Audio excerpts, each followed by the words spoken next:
Szóval megérkeztünk Malajziába, első úti célunk pedig a Batu Cave.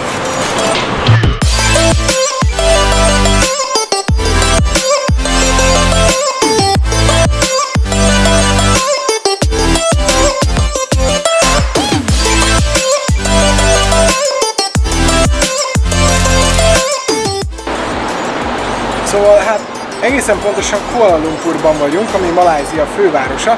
Ugyan utána nem néztem, de a taxisunk azt mondta, hogy ez egy durván 5 milliós város, és ha 3 héttel ezelőtt megkérdezett tőlem, hogy mit kell megnézni Kuala Lumpurban, vagy miért érdekes, akkor valószínűleg azt mondtam volna, hogy hol?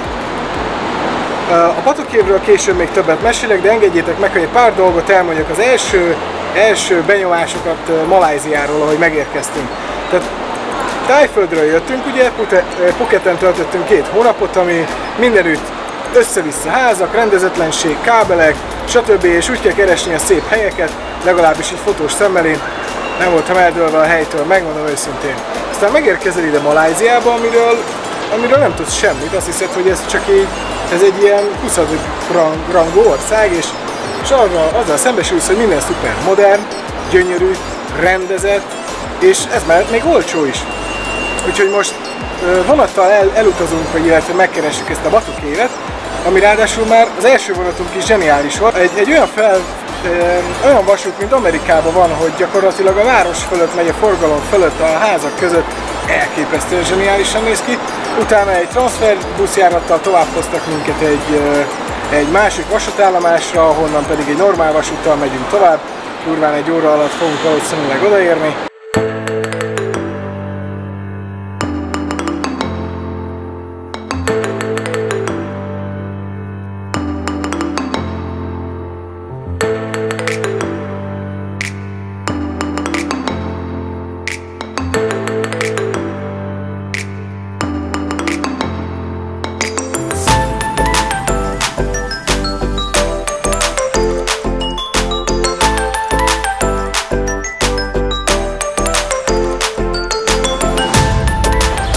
Szóval megérkeztünk a Batu Cave-hez, és mielőtt mondanék pár szót a hely történetéről, azért el kell, hogy mondjam, hogy az egyik legkirályabb dolog itt egész Ázsiában, hogy nem kell fizetned egy csomó mindenért.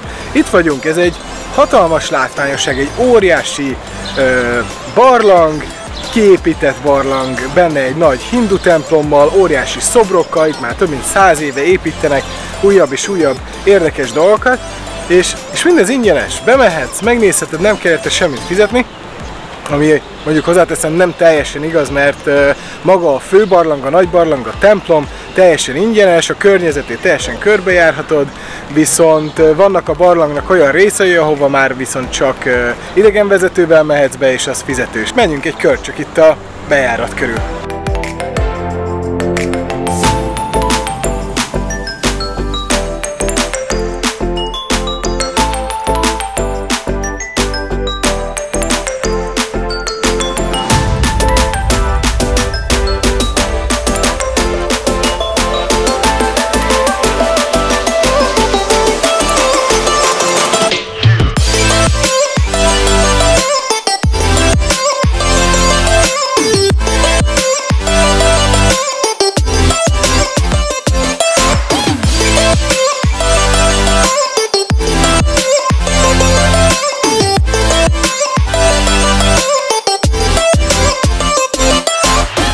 Nem tudom mennyire látszik rajtam, de ömlik rólam a víz.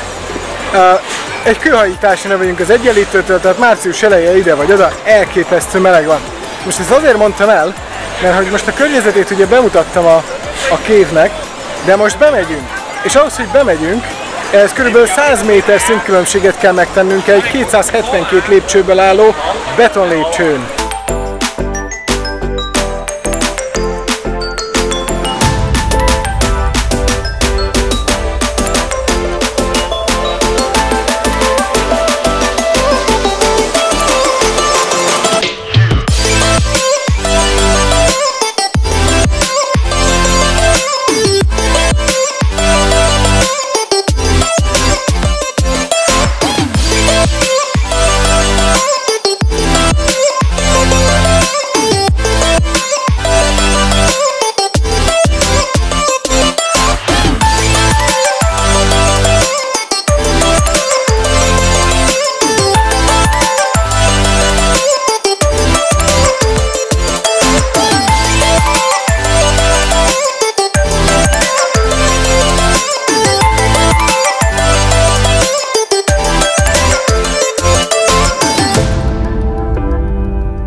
Hát felértünk, de ez halálos volt. Most gyors szemüveget cserélek, és megmutatom, hogy néz ki belülről.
Ezt a táblát meg akartam mutatni nektek, ez a ne köpködj tábla.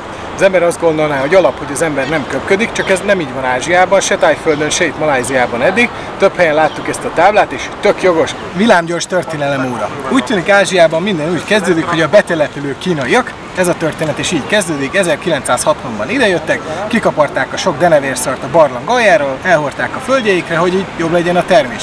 Ugye kinek mi a fontos? Nem sokkal később jött egy amerikai biológus, aki gyakorlatilag ő dokumentálta először a barlangot, megnézte az állatvilágát, rájött például, hogy itt van a világ legritkább pókfaja. Nem sokkal később jött egy indiai kereskedő, aki pedig azt mondta, hogy hát ez a szikla engem emlékeztet az indiai háború istenének, azaz Lord Murugánnak a lándzsájának a tetejére, úgyhogy legyen ez a helyi hindu központ. Elkezdtek ide hindu templomokat építeni, és valószínűleg ennek köszönhetjük azt is, hogy elég jól kiépített, illetve ingyenesen látogatható a nagy barlang része. A mellettem lévő szoborról annyit érdemes tudni, hogy ez itt az említett indiai isten, Lord Murugán, és láthatjátok a kezébe a lándzsát, aminek a tetején van egy ilyen levél alakú lándzsahegy, és van egy ilyen szikla is, aminek hasonló formája van. A szobor amúgy 2006-ban készült el teljesen, és 47 méter magas. A szobor amúgy 2006-ban épült meg, és 42 méter magas. Szóval hát ez volt Batu Cave Kuala Lumpurban.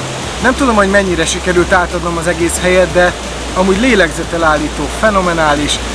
Én csak javasolni tudom, hogyha Ázsiában gondolkoztok és nem kimondottan a strandolás a fő cél, akkor gyertek el Kuala Lumpurba, mert a város is elképesztő, és ez a Batu Cave az meg egyszerűen fenomenális. Amint láthatjátok, közben eljöttünk Kuala Lumpur belvárosába, az ott a világ legmagasabb ikertornya, és a következő részben többek között erről a helyről fogunk beszélni, magáról Kuala Lumpurról, a belvárosáról, illetve a világ legmagasabb ikertornyáról, a Petronas Towersről. Amennyiben még új vagy itt a csatornán, mindenképpen iratkozz fel, hogy ne maradj le a következő részekről, és akkor hamarosan találkozunk. Végnapot!